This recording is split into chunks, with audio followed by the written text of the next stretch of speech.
Lorsque vous vendez un bien immobilier en plus-value, cette plus-value est calculée par la différence entre le prix d'achat augmenté des frais de notaire et des éventuels travaux réalisés et son prix de vente.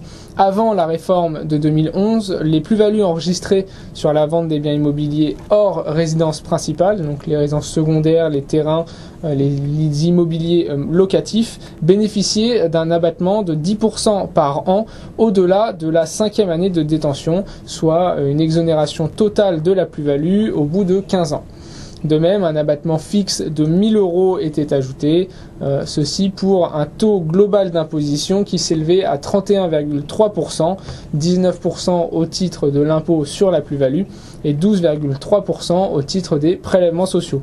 La réforme de 2011 a bouleversé ce schéma. Au départ, le gouvernement avait décidé de supprimer totalement les exonérations afin de générer 2 milliards d'euros par an dans les caisses de l'État. Mais sous la pression de nombreux députés, le gouvernement a revu sa copie et a décidé de lâcher du lest. Un nouveau calcul de l'abattement est donc mis en place.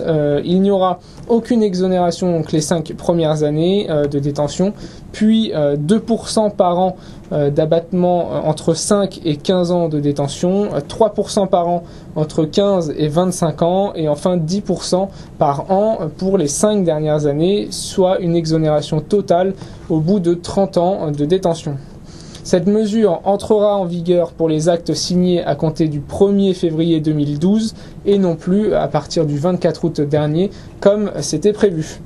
L'abattement fixe de 1 000 € est lui maintenu. Par contre, le taux d'imposition se voit relevé avec le relèvement des prélèvements sociaux puisque les taux applicables ont été augmentés par le texte voté par les députés pour atteindre donc 32,5% avec donc toujours 19% pour l'impôt sur la plus-value mais 13,5% pour les prélèvements sociaux.